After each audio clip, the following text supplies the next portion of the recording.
शिव दर्शन है फिर सृष्टि चक्र में, ओ शिव दर्शन है फिर सृष्टि चक्र में। विश्व दर्शन है आपके आंचल में, शिव दर्शन है फिर सृष्टि चक्र में, ओ शिव दर्शन है फिर सृष्टि चक्र में।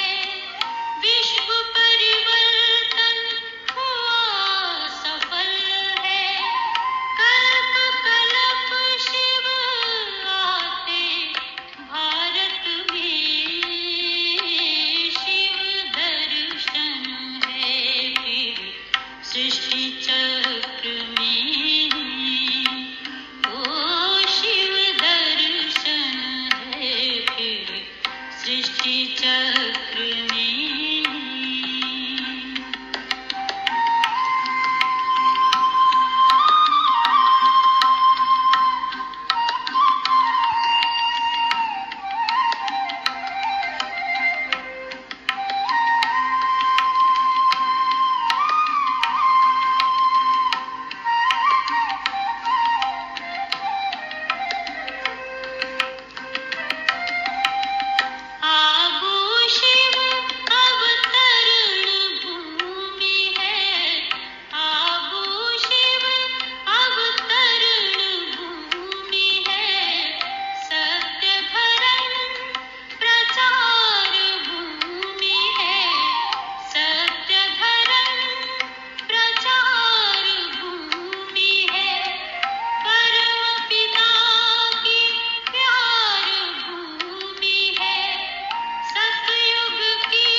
सृष्टि चक्र में, ओ शिव दर्शन है फिर सृष्टि चक्र में।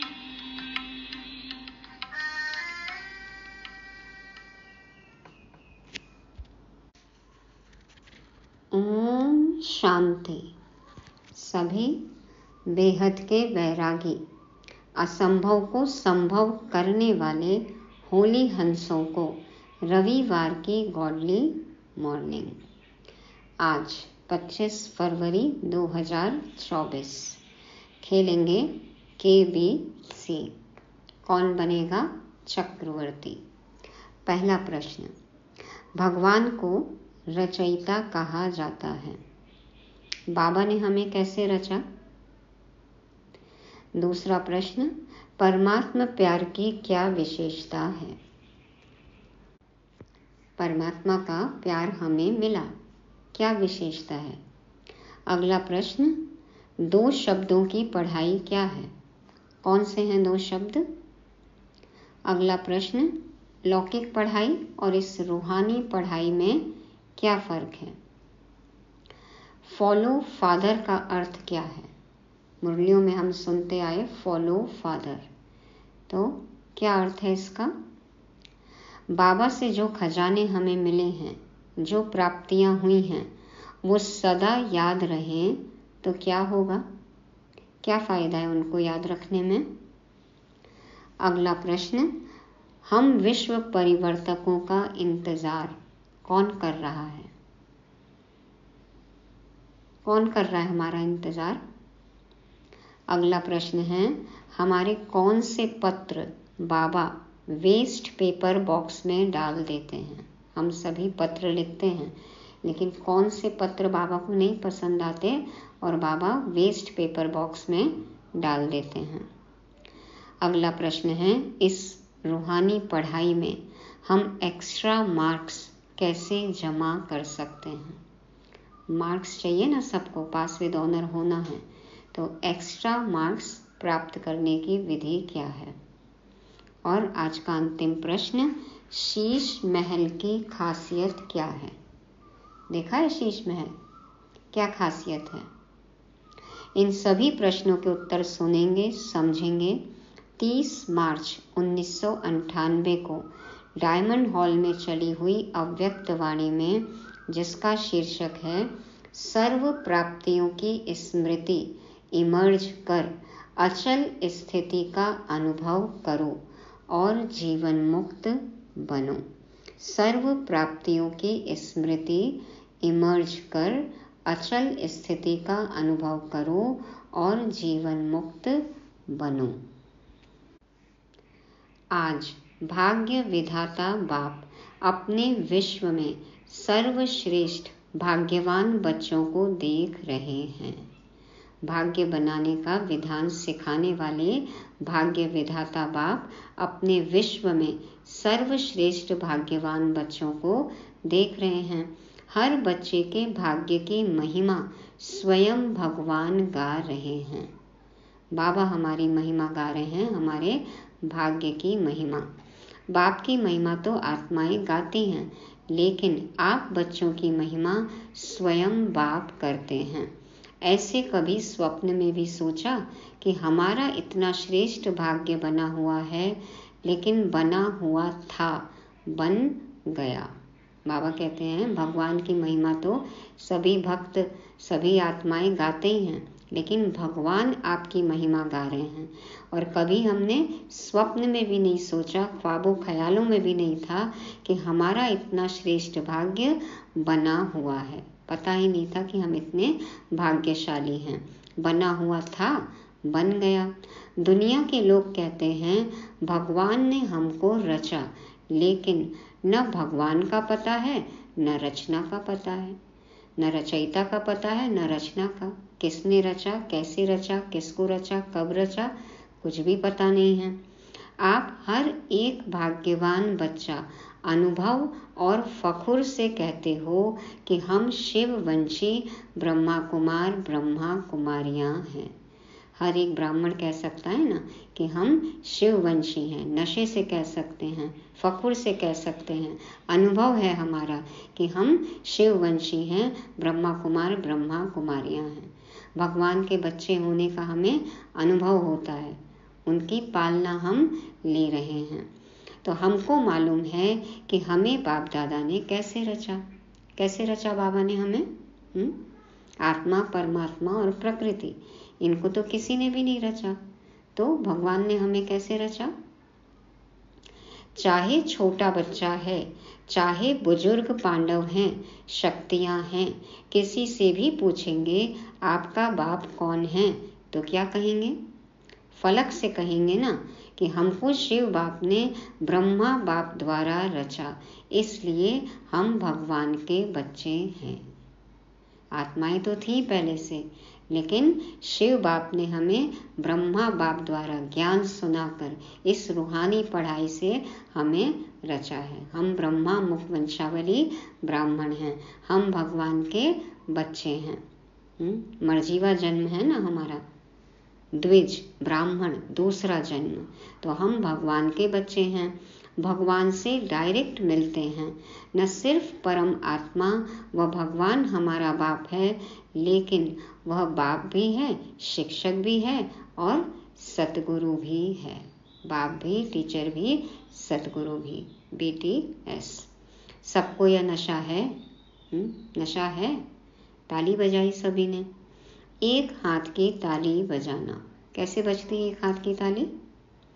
अभी यह भी एक्सरसाइज बुजुर्गों को सिखानी पड़ेगी। हाँ, सिर्फ एक हाथ हिलाना, बाबा कहते हैं ये एक्सरसाइज बुजुर्गों को सिखानी पड़ेगी।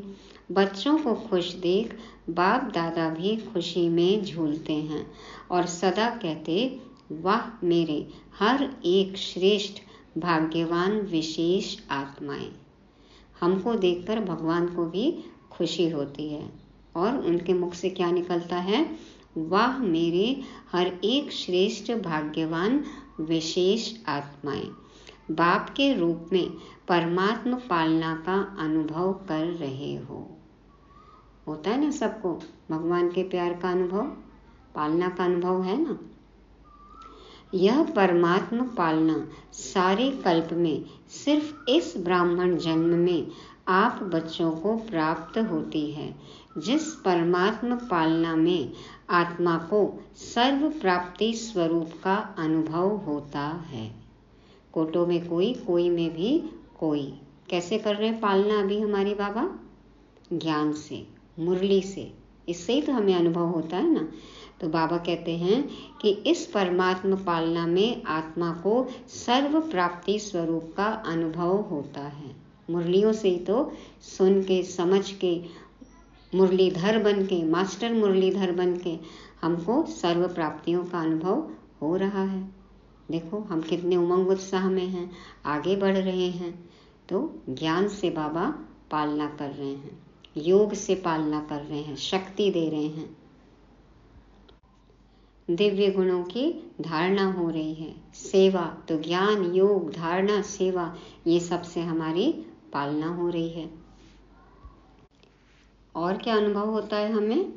परमात्मा प्यार सर्व संबंधों का अनुभव कराता है। मेरा तो एक शिव बाबा, दूसरा ना कोई। सारे संबंधों का अनुभव हम बाबा से करते हैं।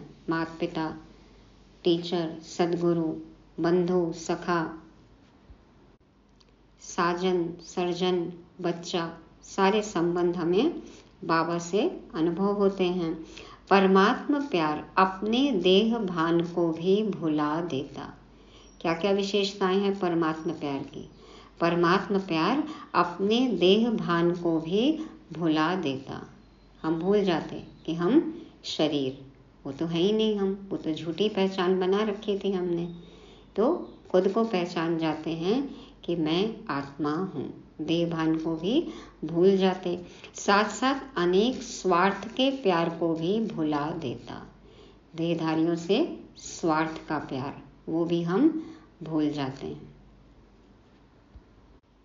देहधारियों के प्यार में वी फॉल इन लव और परमात्मा के प्यार में वी राइज इन लव। है ना फर्क? तो ये विशेषता है। बाबा कहते परमात्मा प्यार अपने देह भान को भी भुला देता, साथ साथ अनेक स्वार्थ के प्यार को भी भुला देता है। ऐसे परमात्मा प्यार परमात्मा पालना के अंदर पलने वाली भाग्यवान आत्माएं हो।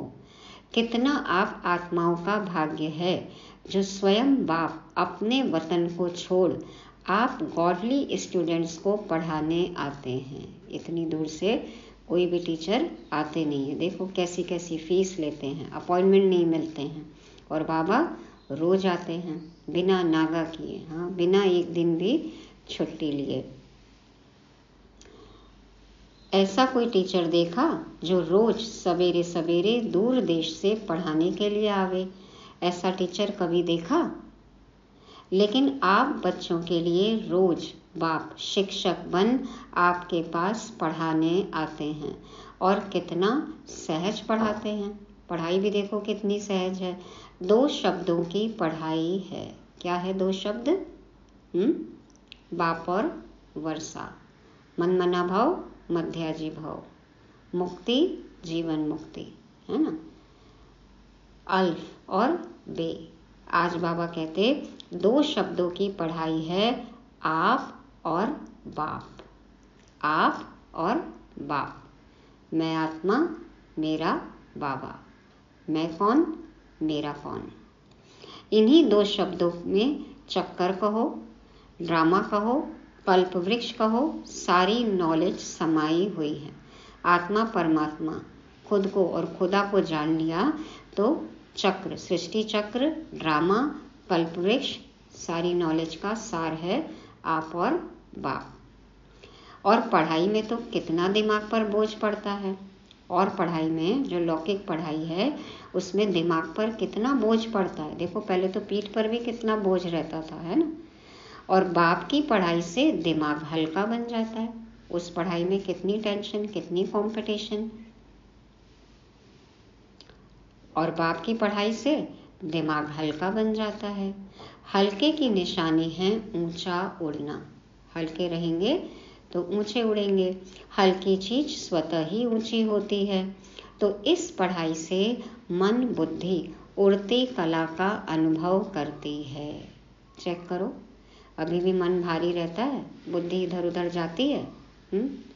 बाबा कहते हैं इस पढ़ाई से मन बुद्धि उड़ती कला का अनुभव करती है। तो दिमाग हल्का हुआ ना। तीनों लोगों की नॉलेज मिल जाती है। तीनों लोग, मूल वतन, सूक्ष्म वतन और स्थूल वतन। तो ऐसी पढ़ाई सारे कल्प में कोई ने पढ़ी है? कोई पढ़ाने वाला ऐसा मिला तो भाग्य है ना। फिर सतगुरु द्वारा श्रीमत ऐसी मिलती है जो सदा के लिए क्या करूं, कैसे चलूं, ऐसे करूं या नहीं करूं, क्या होगा, यह सब क्वेश्चंस समाप्त हो जाते हैं। सतगुरु ऐसी श्रीमत देते हैं कि सारे प्रश्नों का उत्तर मिल जाता है, संशय खत्म हो जाता है। क्या कैसे करना है, ऐसा कोई प्रश्न बचता ही नहीं है। क्या करूं, कैसे करूं, ऐसे करूं या वैसे करूं, इन सब क्वेश्चंस का एक शब्द में जवाब है। क्या जवाब है? Follow father. क्या करना है हमें ये नहीं सोचना है, हमें क्या करना है, सिर्फ फॉलो फादर। साकार कर्म में ब्रह्मा बाप को फॉलो करो, निराकारी स्थिति में अशरीरी बनने में शिव बाप को फॉलो करो। फॉलो फादर बोला बाबा ने, हाँ, फॉलो ब्रदर सिस्टर नहीं कहा है। साकार में ब्रह्मा बाबा और निराकारी अशरीरी बनने की स्थिति में शिव बाबा को फॉलो करना है। सोचने की जरूरत ही नहीं है ना, दिमाग को थकाने की जरूरत ही नहीं है कि क्या करना है। कोई भी परिस्थिति है, कोई भी बात है, सीधे यही सोचना है कि इस जगह ब्रह्मा बाबा होते तो क्या करते। ब्रह्मा बाबा के सामने ये सिचुएशन आई, उन्होंने क्या किया। तो हमें भी ब्रह्माचारी बनना है, उनके आचरण पर ही चलना है, उनके कदम पर अपना कदम रखना है। फॉलो फादर, दोनों बाप और दादा को फॉलो करना अर्थात क्वेश्चन मार्क समाप्त होना व श्रीमत पर चलना।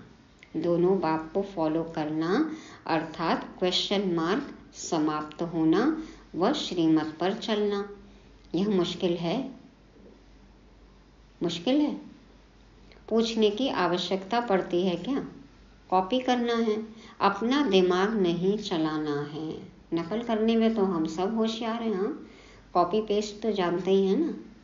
तो कॉपी करने में दिमाग चलाने की थोड़ी ज़रूरत है। बाप समान बनना अर्थात फॉलो फादर करना। हमारा लक्ष्य है बाप समान बनना, तो क्या करना होगा? Follow father. मुश्किल है या सहज है? सहज है ना। 30 साल वाले हाथ उठाओ। अच्छा, 30 साल में मुश्किल लगा या सहज है? अभी देखो, 30 साल वालों को भी सहज लगा, तो आप जो पीछे पीछे आए उन्हों के लिए मुश्किल है या सहज है? सहज है ना, क्योंकि जो पीछे आए उनको तो और भी रिफाइन ज्ञान मिला ना, और भी क्लैरिटी हो गई।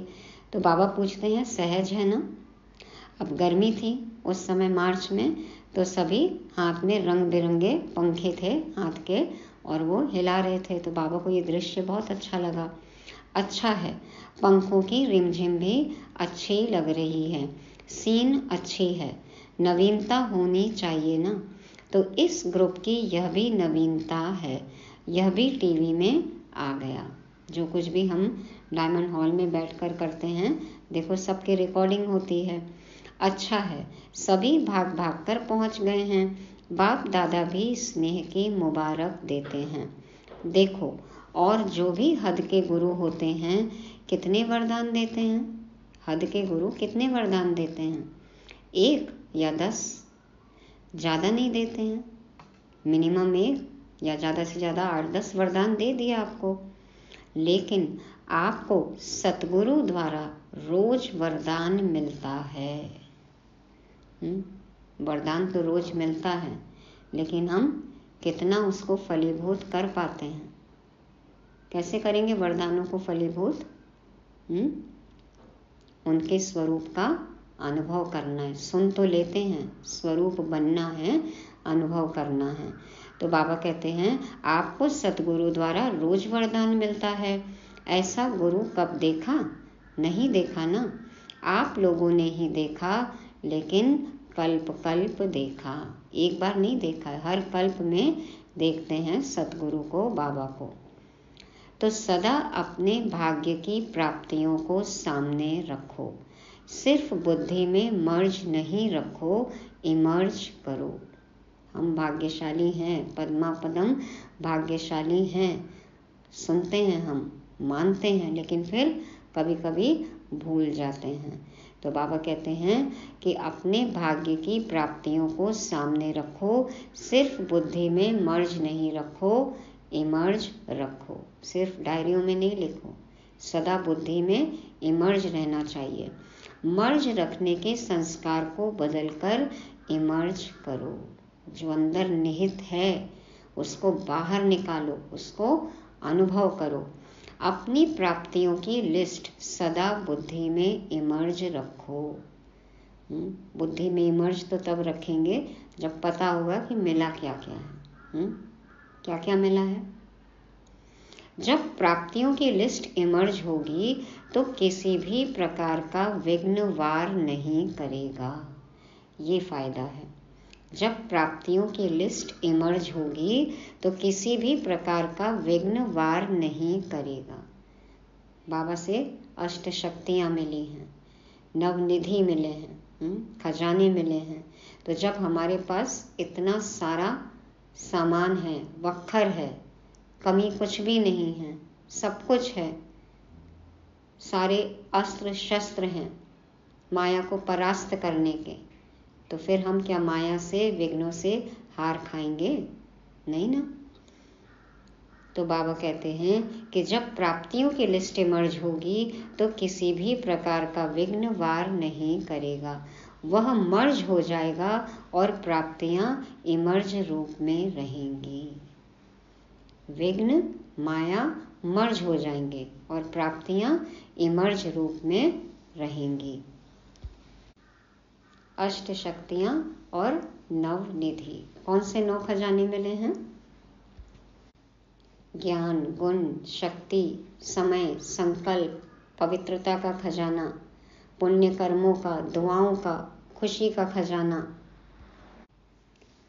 तो जब ये सब प्राप्तियां हमें इमर्ज रहेंगी बुद्धि में तो विघ्नों का वार नहीं होगा। बाप दादा जब सुनते हैं कि आज किसी भी कारण से कोई बच्चे मेहनत करते हैं, युद्ध करते हैं, योग लगाने चाहते लेकिन लगता नहीं है, सोल कॉन्शियस के बदले बॉडी कॉन्शियस में आ जाते हैं, तो बाप दादा को अच्छा नहीं लगता है। कारण क्या? कारण क्या है? बॉडी कॉन्शियस में हम आ जाते हैं, योग नहीं लगता है, इन सब का कारण क्या है? अपने भाग्य की प्राप्तियां इमर्ज नहीं रहती, मर्ज रहती हैं। फिर जब कोई याद दिलाता है तो सोचने लगते हैं होना तो ऐसा चाहिए। हमारे पास घर में, तिजोरी में क्या सामान है हमें याद ही नहीं रहता है। समय बीत जाता है, फिर कोई याद दिलाता है तो अरे याद आता है कि हाँ ये तो पड़ा हुआ था, यूज ही नहीं किया। उसी तरह से डायरी में पॉइंट लिखे हुए हैं, कभी अनुभव किया ही नहीं, स्वरूप बने ही नहीं, तो याद ही नहीं है कि बाबा ने क्या विधि बताई है। इसलिए मेहनत करते रहते हैं। तो बाबा कहते कि फिर जब कोई याद दिलाता है तो सोचने लगते हैं होना तो ऐसा चाहिए। इसलिए बहुत सहज पुरुषार्थ है, प्राप्तियों को इमर्ज रखो, प्राप्तियों को इमर्ज रखो। इसके लिए क्या करना होगा? बार बार जो हमने लिखे हैं ना पॉइंट्स, उनको रिवाइज करना है, विचार सागर मंथन करना है, अनुभव करना है उनको। जब से ब्राह्मण बने तब से अपने भाग्य को स्मृति में रखो, हलचल में नहीं आओ, अचल बनो, क्योंकि यहाँ आबू में यादगार क्या है? अचल घर है या हलचल घर है? देखा है अचलगढ़?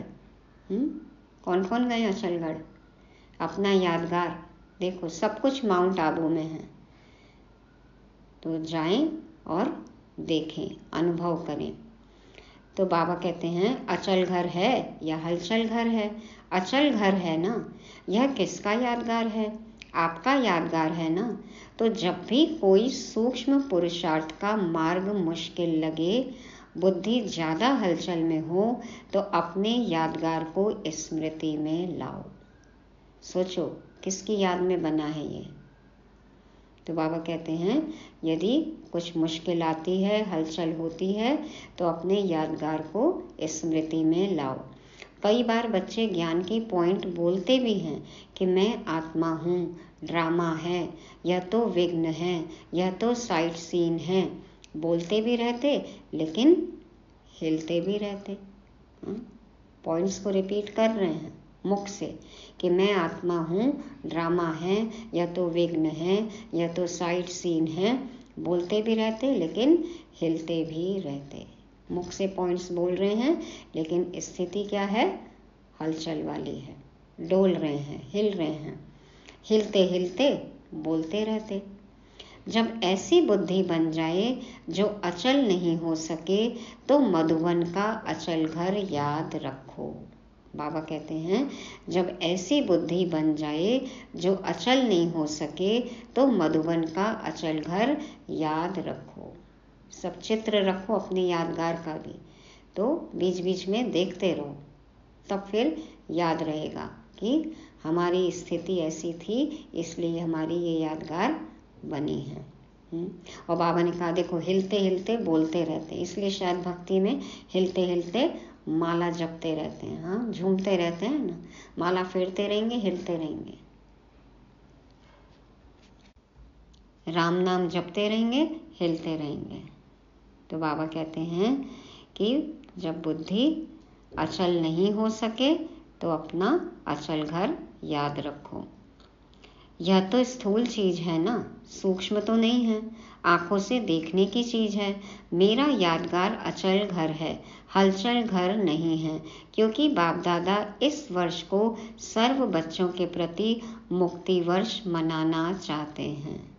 पिछली कुछ मुरलियों से बाबा कह रहे हैं कि मुक्ति वर्ष। ऐसा नहीं हो हाथ उठाएं तो कोई का उठे, कोई का नहीं उठे, नहीं, सभी खुशी खुशी से हाथ की ताली बजावें। सभी बजाने लग गए ताली। चलो अभी बजा दी तो ठीक है, लेकिन ऐसे ही बाप दादा इस वर्ष के समाप्ति में इतनी जोर से ताली बजाते देखे। अभी तो बजाई अच्छा है, लेकिन तब भी बजाना। बजाएंगे। बाबा 9 महीने का समय दे रहे हैं। ये मार्च है और बाबा कहते हैं वर्ष के अंत में बजाना, बन के बजाना है ना, ऐसे ही नहीं बजाना। तो बाबा कहते हैं अभी तो बजाई अच्छा है, लेकिन तब भी बजाना। बजाएंगे। देखो हाथ की ताली बजा के तो खुश कर दिया, लेकिन बाप दादा नए वर्ष में जो अपना 18 जनवरी विशेष ब्रह्मा बाप के शरीर से मुक्त होने का दिन है, तो 18 जनवरी में बाप दादा फिर हाथ उठवाएगा कि मुक्ति वर्ष मनाया या सिर्फ सोचा। तो 9-10 महीने का टाइम दिया बाबा ने, और अभी भी वही टाइम है। तो बाबा कहते हैं उतना ही टाइम है, तो सिर्फ सोचना नहीं, मनाना, बनना। बाबा फिर से हाथ उठवाएंगे। मनाना है, मनाना है, सोचते तो नहीं रह गए, स्वरूप में लाया, वह सोचते सोचते लास्ट में भी सोचते रहेंगे। यह रिजल्ट बाप दादा देखने चाहते हैं, दिखाएंगे? अच्छा, याद रहेगा ना? प्राप्तियों को सामने रखो, बाप की याद के साथ बाप ने जो दिया वह भी इमर्ज करो। क्या बनाया और क्या मिला? बाप की याद के साथ बाप ने जो दिया वह भी इमर्ज करो। क्या बनाया और क्या मिला? बाबा ने हमें क्या से क्या बना दिया। बाबा को भी याद करो, क्या बनाया वो भी याद रखो, और क्या मिला बाबा से हमें ये भी याद रखो। क्या बनाया बाबा ने हमें? कौड़ी से हीरा बना रहे हैं, कांटों से फूल बना रहे हैं, वर्थ नॉट अ पेनी से वर्थ पाउंड बना रहे हैं, मनुष्य से देवता, पत्थर से देवता। देखो जड़ चित्र थे हमारे, वो बाबा हमें चैतन्य में बना रहे हैं। और क्या मिला? जो कुछ आत्मा को चाहिए था सब कुछ मिला ना। जो ख्वाबों ख्यालों में भी नहीं था वो हमने पा लिया। पाना था सो पा लिया, अब बाकी क्या रहा? तुझे पाकर अब कुछ भी पाना शेष नहीं। तो याद रखो क्या क्या मिला। बाप दादा इस वर्ष के बाद हर बच्चे को जीवन मुक्त स्थिति में देखेंगे। इस वर्ष के बाद बाबा कहते हैं हर बच्चे को जीवन मुक्त स्थिति में देखेंगे। जीवन में रहते हुए मुक्त अवस्था हो, कोई भी बंधन नहीं हो, किसी भी तरह का बंधन नहीं, कोई भी शिकायत नहीं, कोई भी शिकवा नहीं, कोई भी गिला नहीं। भविष्य में जीवन मुक्त होंगे, लेकिन संस्कार जीवन मुक्त के अभी से ही इमर्ज करने हैं। और निरंतर कर्मयोगी, निरंतर सहज योगी, निरंतर मुक्त आत्मा के संस्कार अभी से अनुभव में लाओ। क्यों? निरंतर कर्मयोगी, निरंतर सहज योगी, निरंतर मुक्त आत्मा के संस्कार अभी से अनुभव में लाओ। क्यों? बाप दादा ने पहले भी इशारा दिया है कि समय का परिवर्तन आप विश्व परिवर्तक आत्माओं के लिए इंतजार कर रहा है। बाबा कहते हैं ना, नाउ और नेवर। अभी नहीं किया तो फिर कभी नहीं कर सकते, अब नहीं तो कब नहीं।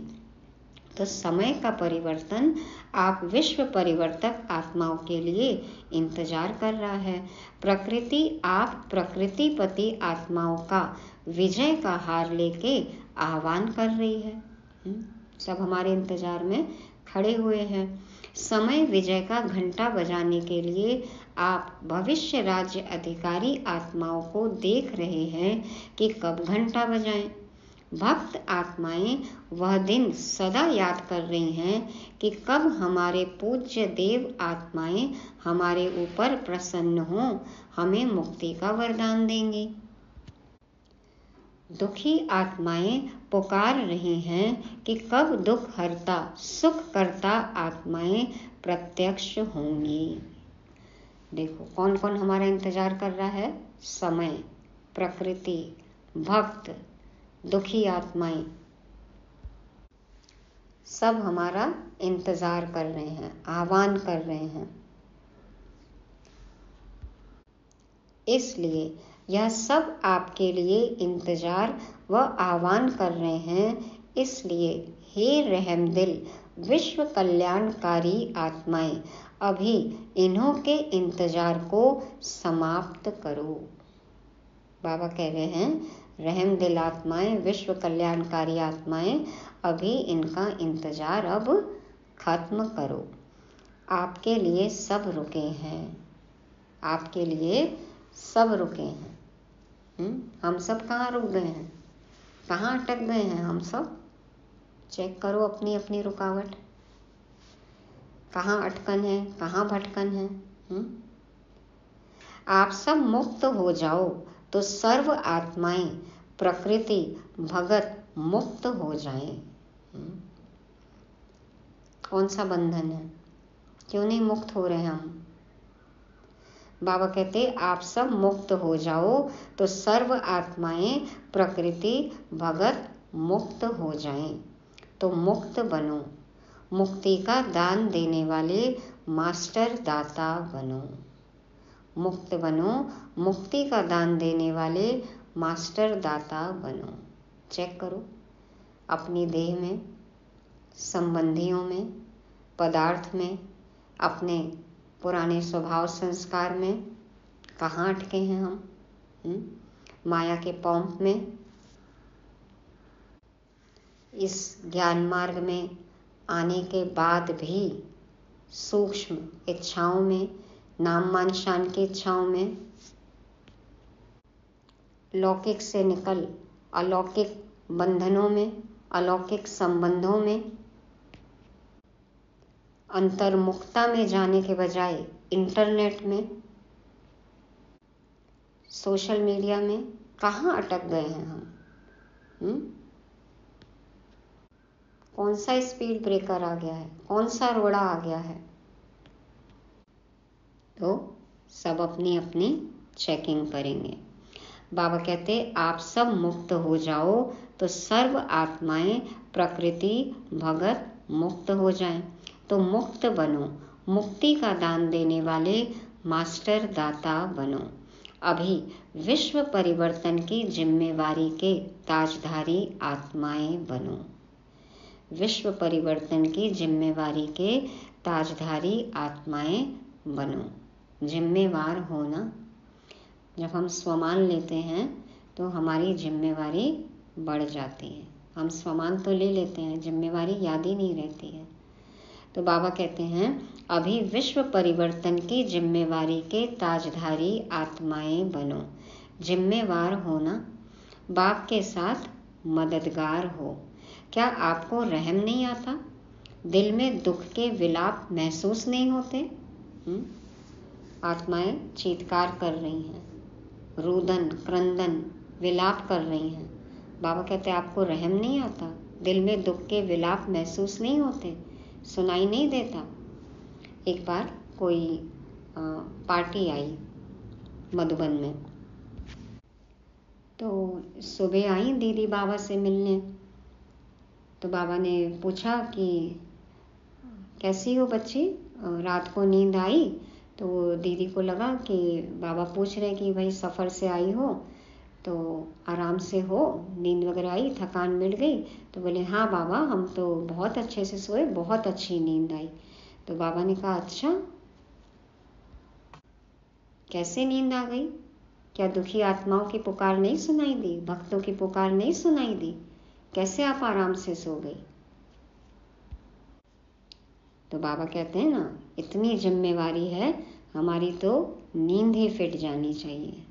विश्व कल्याणकारी हैं हम। तो बाबा कहते हैं कि क्या आपको रहम नहीं आता? दिल में दुख के विलाप महसूस नहीं होते? हे विश्व परिवर्तक आत्माएं, अभी अपने जिम्मेवारी की ताजपोशी मनाओ। ताज तो पहनेंगे ही, बाबा कहते हैं, लेकिन अभी जिम्मेवारी की ताजपोशी मनाओ। ये ताज अभी पहनो तो भविष्य में राज्य तख्त पर बैठेंगे, ताज पहनेंगे और पवित्रता का ताज भी होगा। तो बाप दादा ने पहले भी कहा 100 हिमालय जितने बड़े ते बड़े विघ्न भी आ जाए तो भी हटेंगे नहीं, हार नहीं खाएंगे, ताजपोशी मुक्ति वर्ष अवश्य मनाएंगे। बाप दादा रोज चार्ट देखेगा, ऐसे नहीं यहाँ से जाओ तो ट्रेन में ही कहो पता नहीं क्या हो गया, घर में गए तो बगुले और हंस की लड़ाई लग गई। ऐसे नहीं कहना यह हो गया, यह हो गया, यह नहीं सुनेंगे। बाबा कहते हैं यहाँ तो प्रतिज्ञा करते हैं, हाथ उठाते हैं, लेकिन घर जाके फिर चिट्ठी लिखते हैं कि हंस और बगुले की लड़ाई लग गई। चलो कोई अन्य आत्मा है विरोधी, वो बगुला है, वो भी अलग बात है, लेकिन हमारे ही अंदर, कल भी बात की ना, हमारा ही आसुरी स्वभाव संस्कार, तो बगुला हमारे अंदर भी है। तो कभी वो संस्कार तो इमर्ज नहीं हो जाते, माया से ही तो हार नहीं खा लेते। तो बाबा कहते हैं घर में गए तो बगुले और हंस की लड़ाई लग गई। ऐसे नहीं कहना यह हो गया यह हो गया, यह नहीं सुनेंगे। आपके पत्र वेस्ट पेपर बॉक्स में डालेंगे, सुनेंगे नहीं। ऐसे पत्रों की कोई सुनवाई नहीं है। बाबा कहते हैं कोई माफ़ी नहीं है, कोई सुनवाई नहीं है। ऐसे पत्र कहाँ जाएंगे? वेस्ट पेपर बॉक्स में। दृढ़ संकल्प करो, होना ही है। दृढ़ संकल्प करो, होना ही है। जहाँ दृढ़ता है वहाँ सफलता नहीं हो, असंभव है। दृढ़ता है तो सफलता होगी ही होगी। दृढ़ता है वहाँ सफलता नहीं हो, ये बात असंभव है। तो सभी दृढ़ संकल्प वाले हैं ना? टीचर्स हाथ उठाओ। टीचर्स बहुत हैं। सारे सेंटर्स खाली करके आए हैं क्या? बाबा ने जब हाथ उठवाया, सारी टीचर्स बहनों ने हाथ उठाया तो हॉल भरा होगा टीचर से। तो बाबा कहते हैं सारे सेंटर्स खाली करके आए हैं क्या? सभी आ गए क्या? देखो बाबा का तो हर बच्चा टीचर है ना। तो कौन से पत्रों को बाबा वेस्ट पेपर बॉक्स में डालेंगे? जिनमें हमारे हार का समाचार हो, ऐसे पत्र बाबा को अच्छे नहीं लगते।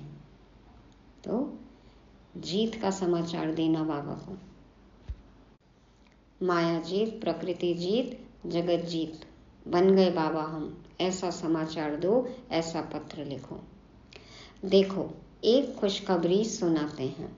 बाप दादा ने देखा, अभी देखा है, सुना है कि सर्व मधुबन वालों ने अपने परिवर्तन का लक्ष्य बहुत अच्छा रखा है।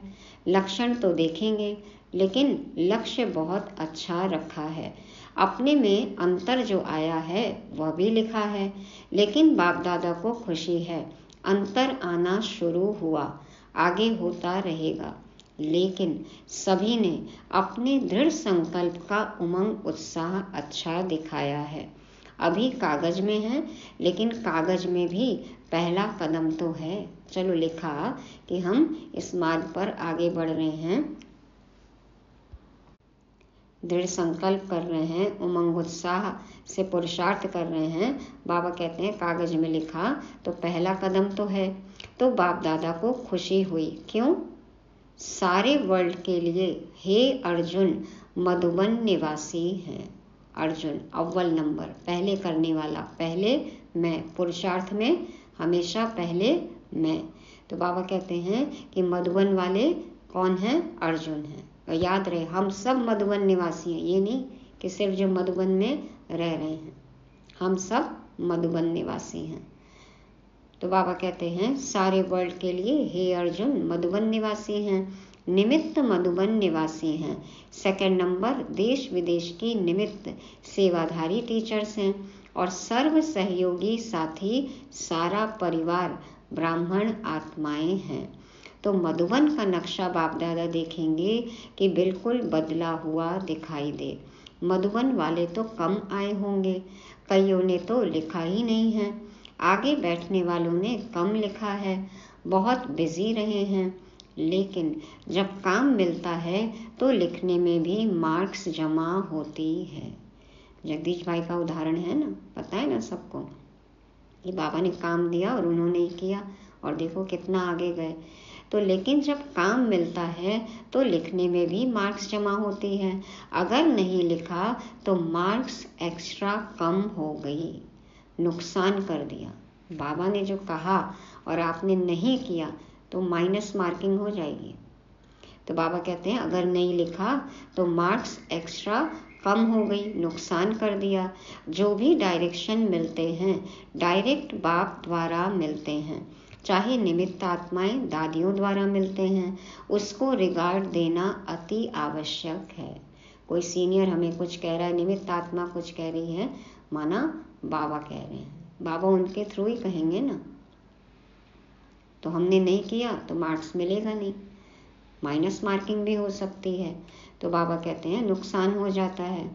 तो जो भी डायरेक्शन मिलते हैं डायरेक्ट बाप द्वारा मिलते हैं, चाहे निमित्त आत्माएं दादियों द्वारा मिलते हैं, उसको रिगार्ड देना अति आवश्यक है। इसमें न बहाना देना, न अलबेलापन करना। आगे के लिए बाप दादा बता देता है कि मार्क्स जमा नहीं हुई, इसलिए इसको महत्व देना अर्थात महान बनना। आपने किया नहीं तो आपको मार्क्स नहीं मिलेगी।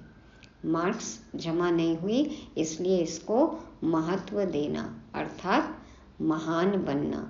हल्की बात नहीं करो। बच्चे बड़े चतुर हैं, कहेंगे बाप दादा तो जानते ही हैं ना, लिखने की क्या जरूरत है, बाबा तो जानी जाननहार है। जानते तो हैं लेकिन कहा क्यों, जानते हुए कहा ना।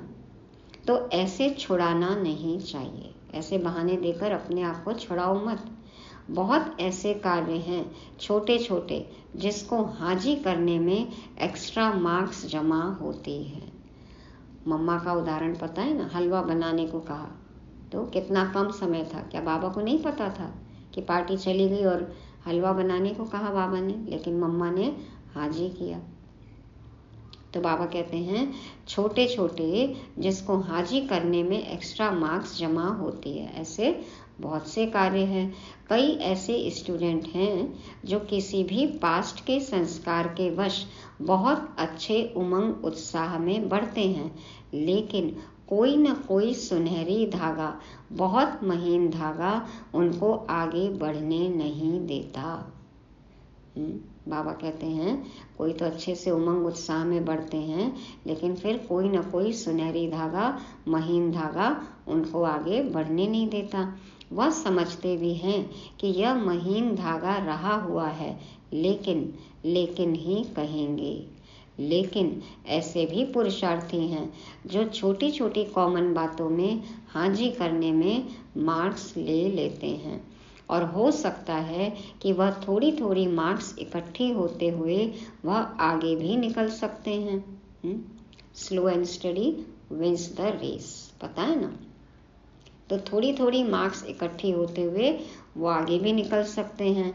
ऐसे भी बाप दादा के पास एग्जाम्पल के रूप में हैं, इसलिए सहज तरीका है छोटी छोटी हाजी करने में मार्क्स जमा करते जाओ। जो बाबा ने कहा हाजी, जो निमित्त आत्मा ने कहा हाजी। नहीं कर सकते हो तो भी हाजी कहो, बाबा अपने आप करेगा, आपके थ्रू आपसे कराएगा, मदद करेगा। तो बाबा कहते हैं सहज तरीका है छोटी छोटी हाजी करने में मार्क्स जमा करते जाओ। कट नहीं करो, जमा करो। बाकी बाप दादा ने देखा मेजॉरिटी ने अपना उमंग उत्साह अच्छा दिखाया है, इसलिए दृढ़ संकल्प के लिए विशेष उन मधुबन निवासी बच्चों को बाप दादा हाजी करने की मुबारक देते हैं, याद प्यार भी दे रहे हैं। लाख लाख गुना याद प्यार दे रहे हैं। क्यों? मधुबन है बाप दादा के स्वरूप को प्रत्यक्ष करने का शीश महल। मधुबन है बाप दादा के स्वरूप को प्रत्यक्ष करने का शीश महल। क्या होता है शीश महल में? बहुत सारे कटिंग वाले शीशे होते हैं ना। आप एक जगह खड़े हो और हर शीशे में आपका चेहरा दिखाई देता है, आपका अक्स दिखाई देता है ना। तो कितने सारे बच्चे हैं बाबा के? हर एक से बाबा की प्रत्यक्षता हो, हर एक बाप समान बने। किसी भी आत्मा को देखो, किसी भी ब्राह्मण को देखो, लगे कि हाँ ये भगवान के बच्चे हैं। लेकिन याद रहे शीश महल में खड़े हैं। हाँ, कोई दाग भी होता है ना किसी में, तो वो हर शीशे में दिखाई देगा। तो कोई भी एक आत्मा कमी कमजोरी वाली, आसुरी अवगुण वाली, तो बाप का नाम खराब होगा, संस्था का नाम खराब होगा। तो एक एक आत्मा प्रत्यक्षता भी कराती है और एक आत्मा से ही संस्था की बदनामी भी हो सकती है, निंदा भी होती है। इस बात का बहुत ध्यान रखना है कि हम शीश महल में खड़े हैं और सबको होता है शीश महल का आकर्षण, सबकी निगाहें हम पर हैं। तो गलती का तो मार्जिन ही नहीं है, विकर्म का तो मार्जिन ही नहीं है। तो एक बात की तो खुशी है, अभी कागज में आया हुआ कर्म में लाना ही है। चलो शुरुआत तो की, लिखा, दृढ़ प्रतिज्ञा तो की, संकल्प तो किया, अब इसको कर्म में लाना ही है। ठीक है ना? अच्छा, मुबारक हो। अभी अगर आप सभी को अचानक डायरेक्शन मिले कि अभी अभी अशरीरी बन जाओ, तो बन सकते हो कि हलचल होगी। क्यों? लास्ट समय का यही अभ्यास पास विद ऑनर बनाएगा। अभी हर एक मुरली में बाबा अशरीरीपन की ड्रिल कराते ही हैं। तो लास्ट समय का यही अभ्यास पास विद ऑनर बनाएगा। तो अभी बाप दादा भी कहते हैं, 1 सेकंड में सब बातों को किनारे कर अशरीरी भाव। ड्रिल करेंगे सभी 1 सेकंड के लिए, अशरीरी भाव। अच्छा, चारों ओर के अति श्रेष्ठ भाग्यवान परमात्म पालना के अधिकारी आत्माएं, परमात्म पढ़ाई के अधिकारी, परमात्मा सद्गुरु के वरदानों के अधिकारी, सदा दृढ़ता द्वारा सफलता के अधिकारी, सदा अखंड योगी, अचल योगी, सदा विश्व परिवर्तन की जिम्मेवारी के ताजधारी, सदा सर्व प्राप्तियों को इमर्ज रूप में अनुभव करने वाले ऐसे विशेष आत्माओं को बाप दादा का याद, प्यार और नमस्ते।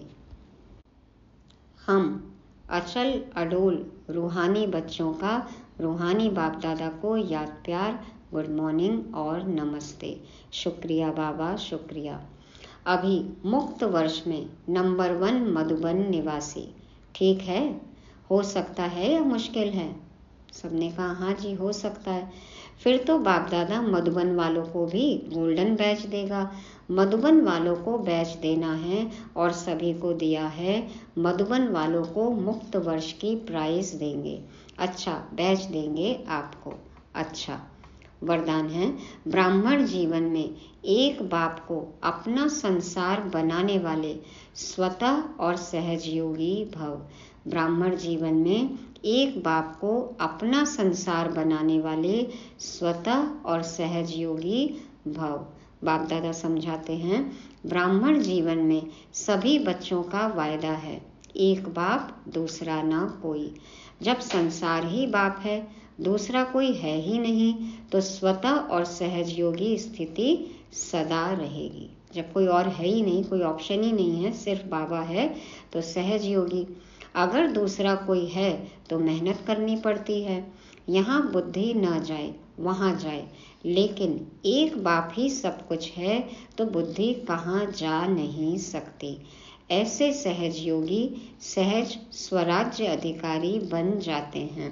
उनके चेहरे पर रूहानियत की चमक एक रस एक जैसी रहती है।